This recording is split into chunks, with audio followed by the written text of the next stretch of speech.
had his approval rating at 33%. I think the real question is, who are these 33%? I mean, who are the people who actually think that he's doing a good job? So, yeah, they've messed up every single thing. You think about the message that they're sending to families, particularly in urban areas, where they're saying, we're not going to let your kids go to school. We're going to let bad guys roam the street. And oh, by the way, we're also going to let illegal immigrants vote. I mean, that's the message they're sending. No wonder no one approves of what this administration is doing. Congressman, I want to get to the letter that you sent Javier Becerra in a moment. But first, you mentioned the other day that representatives on the floor of the House were getting masks made by China. I want to get your take on this whole Chinese component here, because the CCP has made it very clear. It wants to overtake the United States as the #1 superpower. We know all the circumstantial evidence points to a lab leak out of Wuhan, and yet Joe Biden has yet to raise any of this. With Xi Jinping, 4 phone calls with the leader of the Chinese Communist Party, Xi Jinping. Yeah. No, I think, again, just another example of just how weak this administration is, and contrast it to President Trump. President Trump was the first president to truly stand up to China, to take the fight to China and say, we're not going to tolerate all the things you're doing in international trade. We're going to stand up and project strength from the Oval Office. And then now you have Joe Biden, where we get masks from China. And I always go back to early on in this administration, when our Secretary of State was in Anchorage, they wouldn't have tried it. And Maria, if they did do it, Mike would have got up and flipped the table over and said, you don't talk to the greatest nation in history that way. We are the United States of America. We're not going to tolerate that. But yet Tony Blinken just sat there and took it. So, again, I think it's just this overall picture and fact that there's weakness now being projected from the Oval Office. And it's frankly dangerous. It's not good for the country.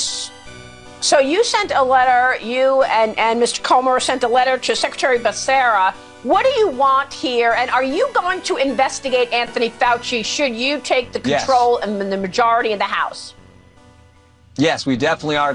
Representative Comer, myself, Senator Paul, Senator Johnson, we are definitely, if the American people put us back in charge, we are definitely going to do this, because we now know, without a doubt, that Dr. Fauci knew on January 31st and February 1st that this thing came from a lab. The top scientists in the country were saying it came from a lab. One scientist says, we got the notes now from the conference call on February 1st. One scientist says, I don't see how this can happen in nature, but it would be easy to do in a lab. And yet, just in a matter of days, they changed their position, write the article that appears in Nature Medicine magazine, which then gets cited in the now famous letter in the Lancet that became the gospel for the fact that Fauci can go out and tell people it didn't come from a lab, when in fact they knew it did. And the interesting thing is, and we point this out, we just learned this last week, the 2 doctors who were most adamant that this thing came from a lab early on, one is Dr. Christian Anderson.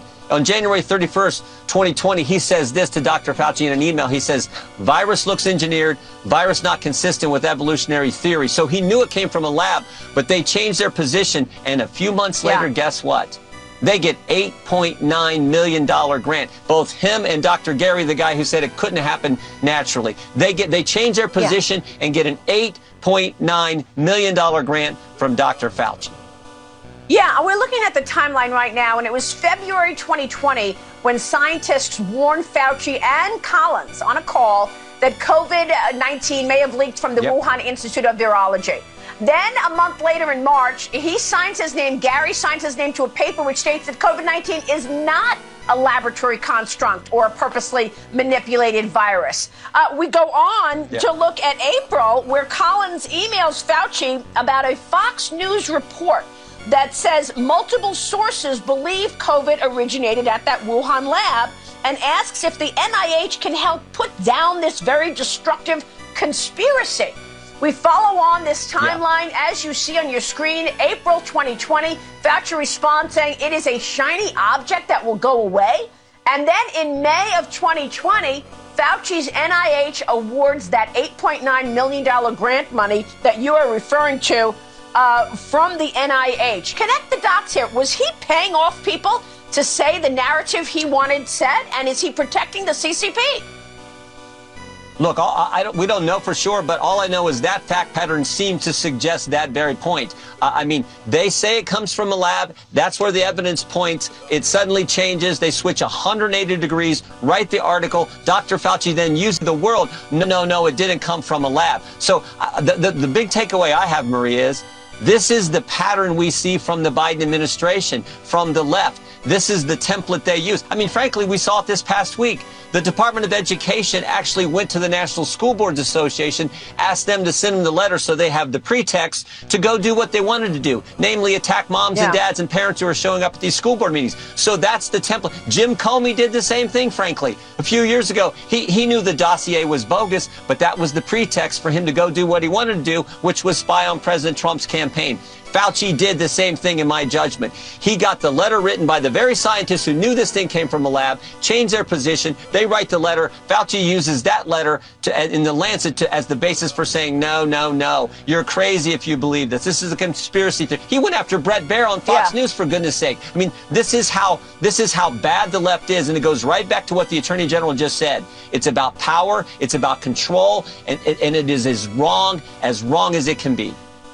Well, they don't want you to look at any of this. Instead, they are focusing on their voting bill, perhaps to stay in power for the Democrats for as long as possible, and January 6th. Real quick before you go, Leader Kevin McCarthy says he will not cooperate with the January 6th probe. The committee also asked to meet with you to discuss your communications with President Trump. You signed the January 6th ranking member Rodney Smith's letter asking for evidence, and you haven't gotten an answer. What can you tell us? Well, first of all, I think anyone with common sense would be reluctant to go talk to this committee. They've already proven they will alter evidence and lie to the American people about it. So you got to question their just what they're up to when they prove they will do that. And then second, I think everyone in the country sees this as a political operation. This is designed to get after President Trump because they don't want him to run again. Because President Trump, I think, is going to run again, and I think he's going to win. And that's what this is designed to do. And as you rightly point out, Maria, they won't look at the one person, the Speaker of the House, and her responsibility. In fact, Benny Thompson, the chairman of the committee, has basically said she's off limits, and she's the one responsible for the security of the United States Capitol. All right, Congressman, it's good to see you this morning. Thanks very much. We will be watching all of these developments. The world, no, it didn't come from a lab. So the big takeaway I have, Maria, is this is the pattern we see from the Biden administration, from the left. This is the template they use. I mean, frankly, we saw it this past week. The Department of Education